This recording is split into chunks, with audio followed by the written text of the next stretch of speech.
Hello, everyone. Thank you for joining us today. We have a very special guest today, Maciej Maćkowiak from Super-Pharm Poland. Maciej is an experienced product leader in e-commerce and digital product management, specifically in beauty and health industry. He has a wealth of experience managing innovative products and driving growth, both at Super-Pharm and previously in eMAG. Today, he will share insights from his career, revealing the strategies and the tactics that drive customer engagement, growth, and innovation. So he brings a unique perspective that I'm sure it will be enlightening for all of us. Let's get started. Welcome, Maciej. How are you today? Hi, Alper. Thank you for a very rich introduction. And yeah, I'm very good. Hope the same for you. It's great to have you here as well. To kick things off, we generally like to start getting to know our guests' background a little better. So if you can walk us through your career journey and what led you to your current role at Super-Pharm Poland, that would be great. So let's start from there. Okay, so when you look back,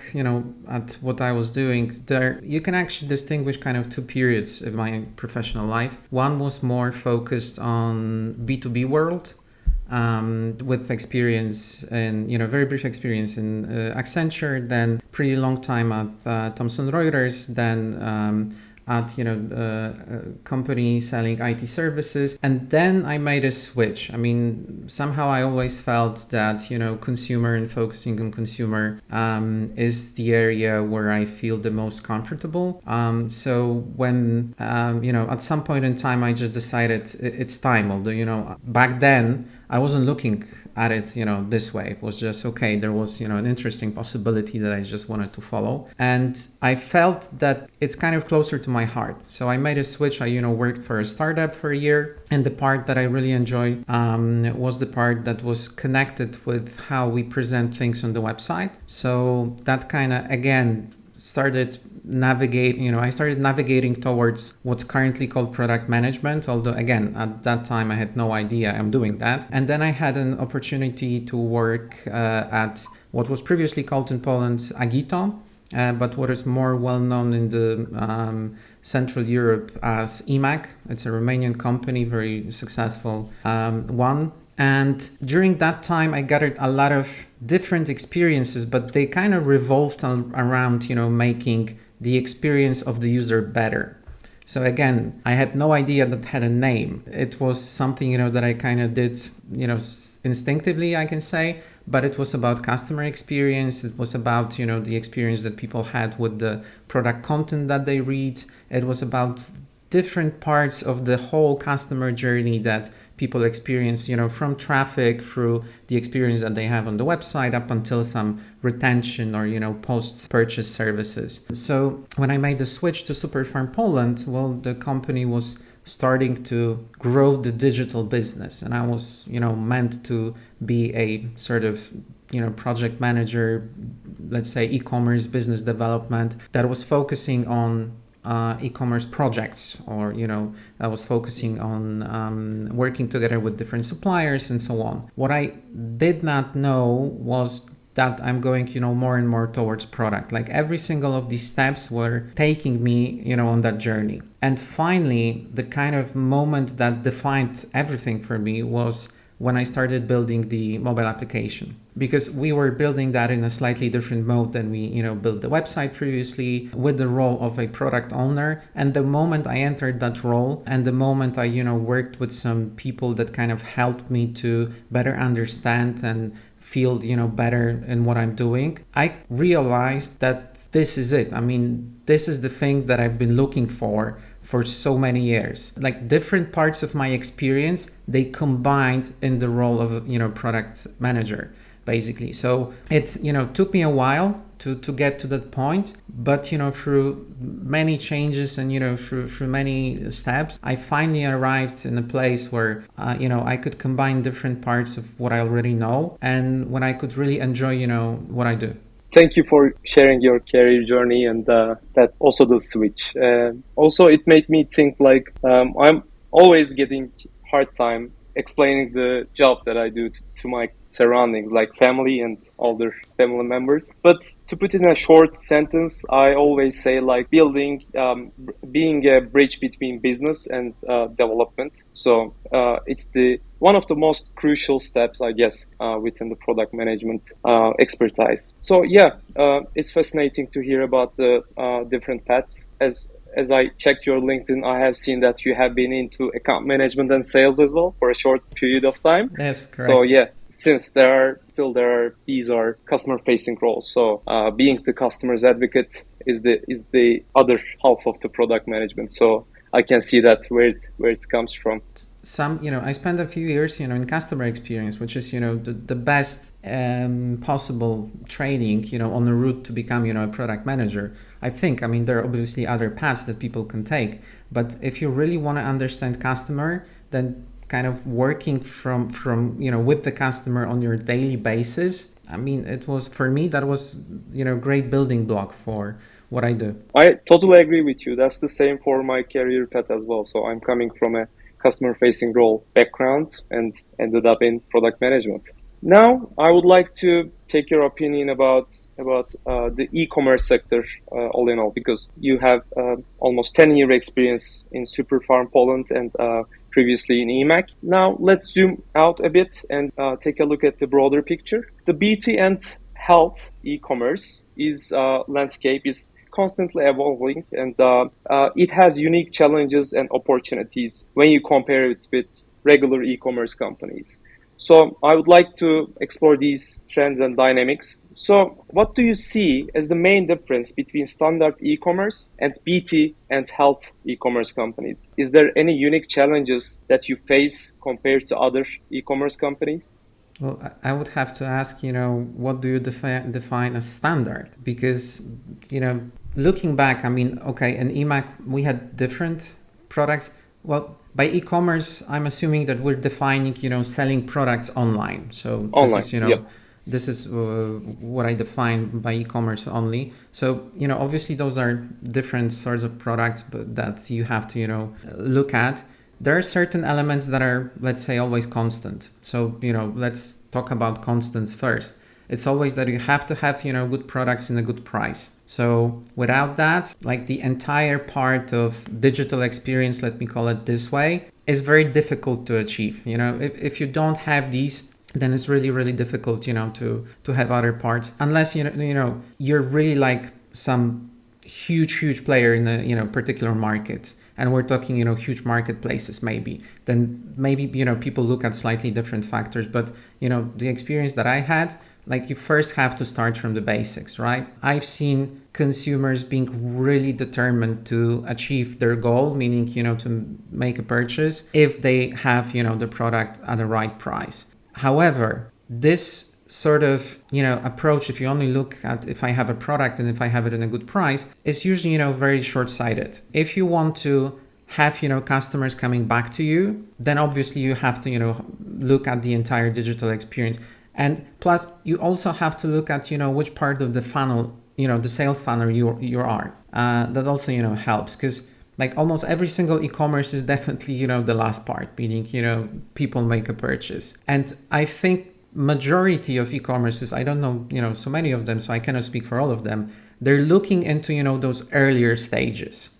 They're looking into consideration, they're looking into idea, and so on and so forth. And it's always a question, where the value for the, consumer really comes from, because not everything will come from your products. You can be out to people in different, sources. You can be out on TikTok, you can be out on, Instagram, and still they can be part of your, in their customer journey, they're part of your funnel, right? Mm-hmm. What I experienced, and again, that was the same for, eMAG, and is the same for Super-Pharm. If you don't have, all the basics, all the grounds, if you don't have it working simply, then yes, maybe you can get a purchase, but then it's very difficult, to get customers back. And with, paid traffic sources getting more and more expensive, that is, something that you have to fight with, basically, because if you have to pay for the customer every single time they're making a purchase, obviously, it's not viable. This is let's say, short route to bankruptcy, basically. So you have to get these people, to stay with you in one way or another. And this is where we're entering the whole, okay, what value we're creating for the customer. Of course, there are differences. Like, there are different services that you have to provide. There are very interesting services that are, in the health and beauty area that different brands are trying. I mean, on our website, you can, for example, try and, augmented reality face scanner that tells you, what sort of skin conditions you have. And based on that, you can get some sort of, suggestion what products would be best for you. So like everyone right now is kind of exploring, all the tools that are happening. But like if I had to pinpoint one major difference that I've seen is that when we started building the mobile application, we did research together with customers. And I was, quite surprised how high on the, kind of conversion or consideration score was the design itself. I came from a place that like the design, let's say, was, very functional, and that was brilliant. I mean, the customer had to go, through the funnel as fast as possible, and that was prepared in a very nice way. And my assumption was that, kind of the conversion, the speed and so on, that's going to be number one factor as well. And I was a bit surprised how many people pointed just the look, just the, user interface as high on the list. So we kind of, when we were building the product, as our mobile application, we kept that in mind, right? So that the entire design is really coherent. So that's very, eye pleasing.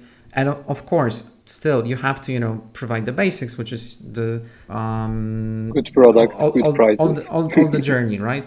So in that case, all the journey, because product and prices, like I said, I don't have, much impact on those. But on the product level, making perfect customer journey is something that I can work on. I see. So since the design is the primary concern for the end user, not that there certainly is some other concerns as well, but content should be playing a big role in that manner as well. So because I have seen latest repost of yours on LinkedIn, and it was basically a digital screen on Walmart Canada.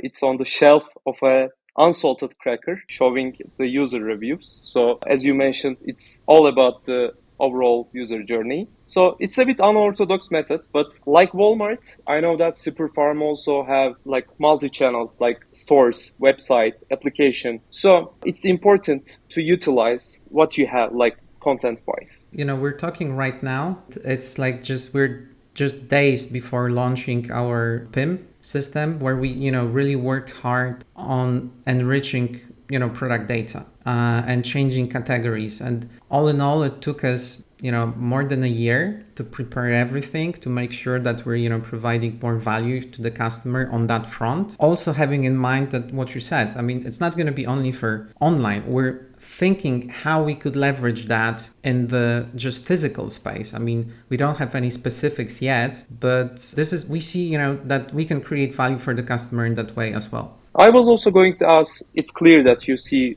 a huge role of the content, but let me dig into content a bit. Let's say tutorials, blogs, or user-generated reviews. How valuable for you to utilize these contents? How effective this content in the customer's decision-making process? We would have to measure it first to, give you a very specific answer, because, we do check how many customers are clicking on the reviews or reading the descriptions. And I won't give you the specifics, but it's a very, very high number. So definitely there's a place where you can either gain or lose the customer. Again, we haven't, measured it yet. What's the impact? It would be great, to have that data. But just the number of people from every single, let's say, page visit, just the percentage of people entering the product description or, looking at the reviews, it was higher than we assumed. Although, we have a lot of traffic that is just, one-off, let's say, people just come and go. Still, a lot of users enter, those sections and they read on the product or they look at the reviews from other customers. So obviously, that's very, very important. I mean, we can just, look at, how important that is to, to the big guys of tech industry. I mean, how important that is, for example, to Google, right? To have as much user-generated content. I mean, there are great examples on the market where that part is so emphasized that, their whole community is built around, the specific product, just gathering opinions from users. And at some point in time, if users deem a certain place, kind of go to. So this is, where they put more and more, and there are probably ways to do that. We're not there yet. I mean, we're definitely kind of entering that game. So we're going to put, more pressure on that part. But yeah, altogether, it is important. However, it has to be done properly. Let me put it this way. Product descriptions where, every single store has the same product description. I don't think that's, a way to go. I mean, I don't see a clear value to the user. I really believe in that area, and we tested that at eMAG, in a very, let's say, simple language, in a very structured content, organized content, showing, to the user the real value of the product, but in his words. I mean, if you look at different product descriptions that are out there online, they're so rigged with just, some marketing lingo that is, very difficult to understand what, those products actually do.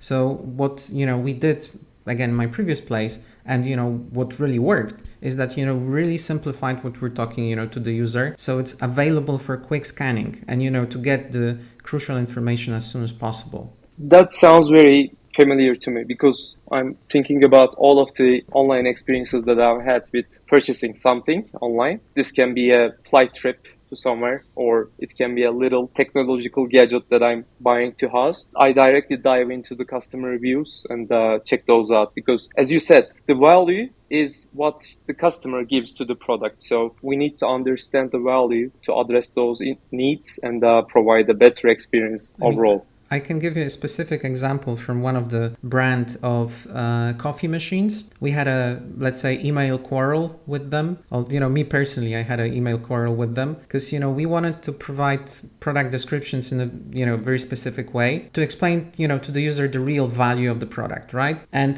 they were insisting on putting kind of their descriptions, where they had a lot of proprietary names for their different parts of the machine itself. And, we entered the discussion. I said, look, guys, I mean, just let us put our descriptions for some time. And if they don't work, if, the conversion goes down, no problem. I mean, it's just copy paste. We can, take your content any single time. And we just run a test. And it turned out that, after we've rewritten everything our way, I mean, the conversion went slightly up. Why? Because, the assumption was that it was easier for the customer to get the key information about this particular product just on the first scan. Yeah, thank you very much. That's the perfect example that you can give from your experience. I want to dive into a little different, but like a very critical topic for your vertical. I believe you have the same concern overall your career in all e-commerce businesses that you have been in. How does Super-Pharm ensure the product authenticity and safety? So it's a bit crucial to the end users because here in Turkey, when I go online and search for, let's say, a perfume for myself, I always see counterfeit products in different websites. And I'm a little curious about how you handle this situation. I'm speaking on behalf of our commercial team right now because, this is out of my scope. However, I know that, they only work with partners that I can, fully trust. We have a lot of cooperation with, directly with huge brands. So, I mean, that kind of guarantees, safety and authenticity of those products. Sometimes it's very, very difficult to get that cooperation, and we're now in the process of launching Skin and Beauty, which is a sort of sister concept of Super-Pharm. It's very, very innovative, and if you're any time in Poland, I would really invite you to see one of those stores because just entering those, you say, wow, that's something new. But getting brands to cooperate with us, that was huge challenge, and I know that from our commercial team. So yeah, I mean, as Super-Pharm, we've always been, about professionalism, and we're known for, for that professionalism. We're known for our, consulting services, to the users. So I don't see how we could even, allow ourselves to even think that, we could have products that are somehow not authentic. So, with us, you just have it guaranteed.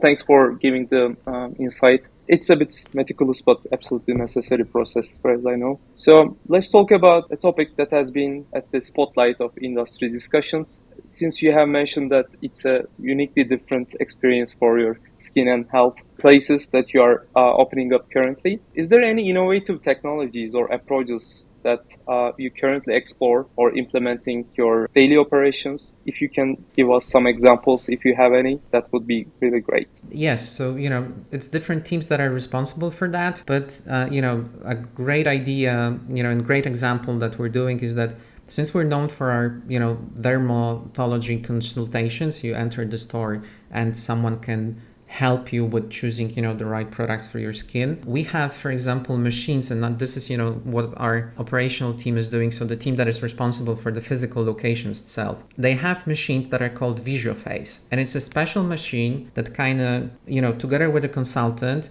it scans your entire face. It takes, I don't know, like a minute, maybe not even. So it's really, really fast. And then you get a very precise information about different skin conditions that the machine is basically, and the whole technology behind it, of course, that, it was spotted. And then you have, this consultation with someone in the store as well. So it's a, great basis to provide you with little more information about what you see. It's not only about kind of what people see, but it's, it's a professional scan that, perform. I already mentioned the technology previously. It's called, Dermoscan. It's available on our website.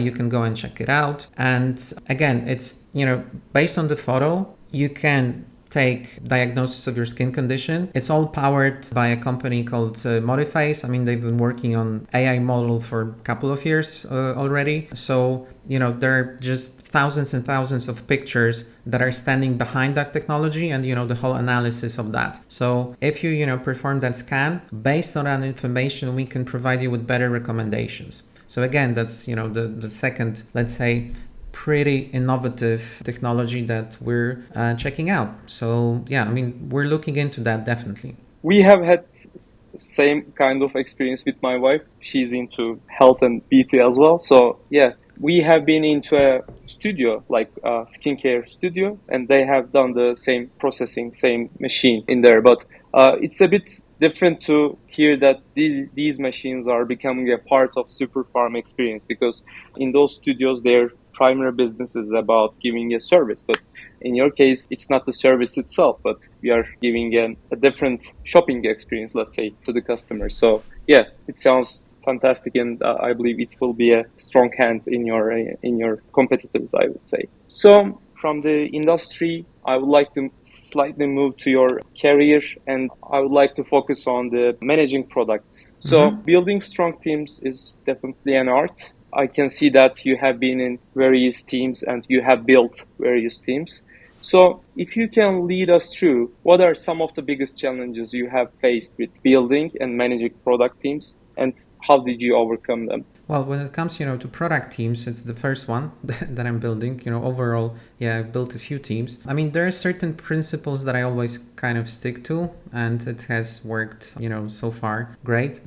It's all about sincerity and trust. I mean, like on the first level, it's all about, the flow of communication. It's all about the truth. I mean, it's a good building block, I guess, for everything. It's not only, for building product teams, but that's kind of like for me, it's the absolute, principle. So, I mean, if you can see, and within the team, if you can, talk about everything, if there are no taboo topics, if, there is a full flow of communication, then obviously that, has results and, positive results on the level of the product itself. Because, building product, I mean, that's going to be very obvious, but it is a complicated thing, obviously. And just, if you take the example of our mobile app, Super-Pharm app, I mean, there were so many different elements that you have to coordinate and have everything, secured and have everything done. And you won't do it yourself. I mean, this is not if somebody thinks that they can do it themselves, then I think,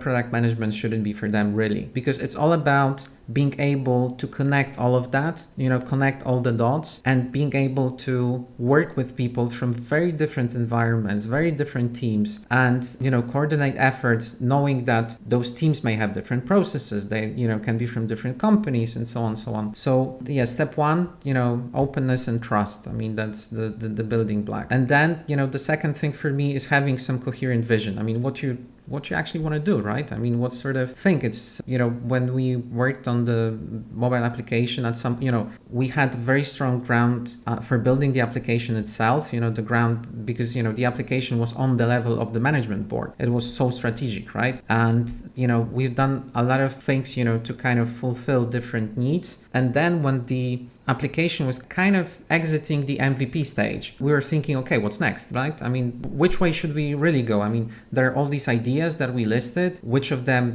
we should still pursue? Maybe there are some ideas that are not viable anymore. So, what we actually did is that, we had a process, internally, speaking with different people, doing, a series of workshops with, again, every single voice was on the same level. So, it was equally important to hear the voice of, let's say, marketing team and of the development team. Because at the end of the day, at least for me, the value of the product, comes from all these areas. I mean, so, and you have to always remember that. It's always, development, design, business needs, customer needs. It's always a combination of those. So at the end of the day, after, it took us some time, but what we achieved is, we had a vision of the product, we had a, strategy of the product that we all assume, okay, yes, I mean, let's go, right? So knowing that, it's easier for everyone, to take decisions, because again, you can't do everything yourself. So people that you're working with, they also have to be very comfortable, taking decisions. So I guess, the third and the last kind of building block, and it's again about general teams. Not only, I mean, the strategy and the vision is, that's the product. You have to have that, at least,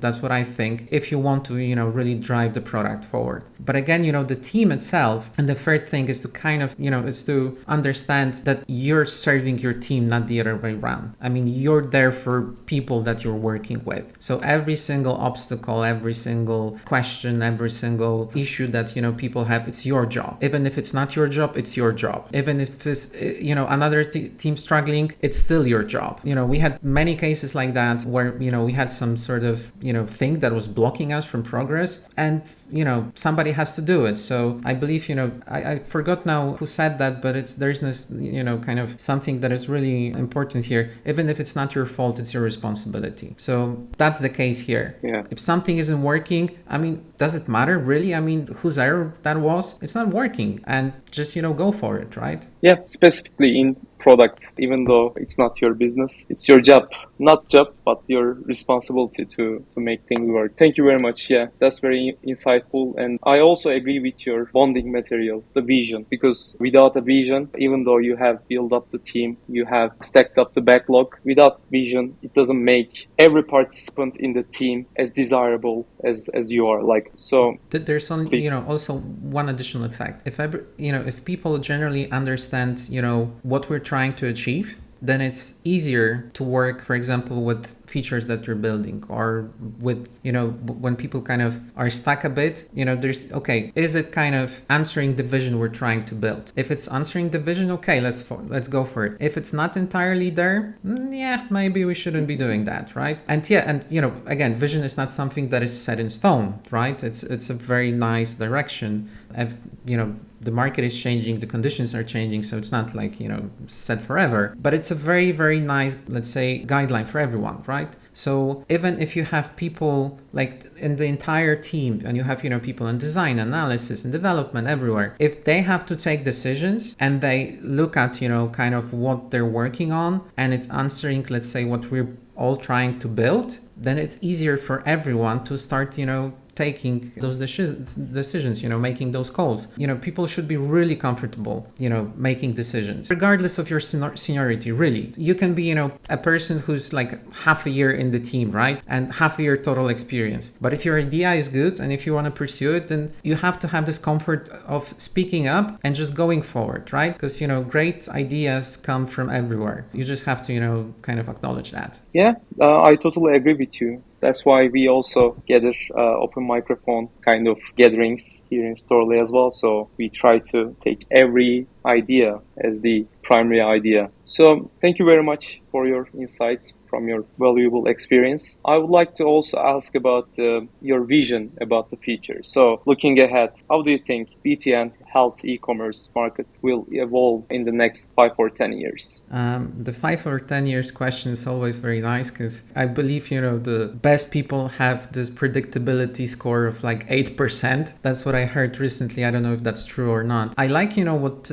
Jeff Bezos said once that, when they asked him exactly that question, he kind of reversed that and he said, okay, I'm thinking about what's going to remain the same. And those are some of those things that, we're looking at. So what I said about good products and good prices, no matter how we're going to be buying, that's going to stick, right? I don't think that, Super-Pharm will ever hear from their customers something like, oh, we have great products, but it would be greater if they were more expensive. Like, that's not going to happen. So, and in terms of products themselves, what I truly believe is going to stay is, the kind of the convenience and not asking customers to do more, right? People, this is belief. I mean, I don't have it tested, so it's just my belief. But I think like subconsciously, everyone feel, everyone, I'm assuming you as well, we all feel that our most precious currency is time.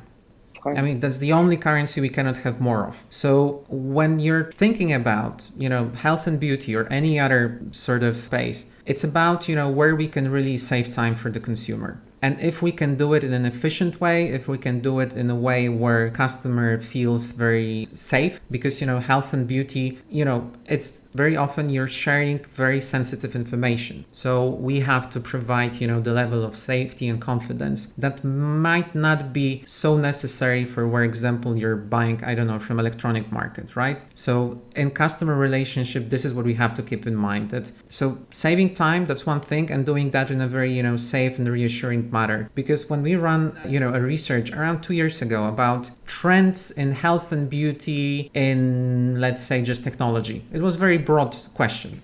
Customers, well, it wasn't, only our customers, but what people told us is that they're trying different technologies, but they have a bit of trust issue, to the technology. That was before ChatGPT, was on everybody's mind, but maybe that's going to be changing. But since, people have this kind of like a bit, hesitation when it comes to trusting something new, we have to be careful with that. And the second thing is about, this, let's say, time saving, right? A lot of customers that we talked to told us about hydration apps. Those kind of apps that monitor your hydration. And we had a few of them who told us, yeah, we tried that, but the app kept asking me, to kind of input something in the application. And, this is not your regular behavior. You either drink, a glass of water or you don't. And you shouldn't be asked, at least in my opinion, to just input something because that's not natural for you. What I felt immediately is that, if one day, for example, Apple comes up with an idea that like every single time you take a sip, they kind of monitor that through their watch. And this is a way to monitor your hydration level. For example, that's,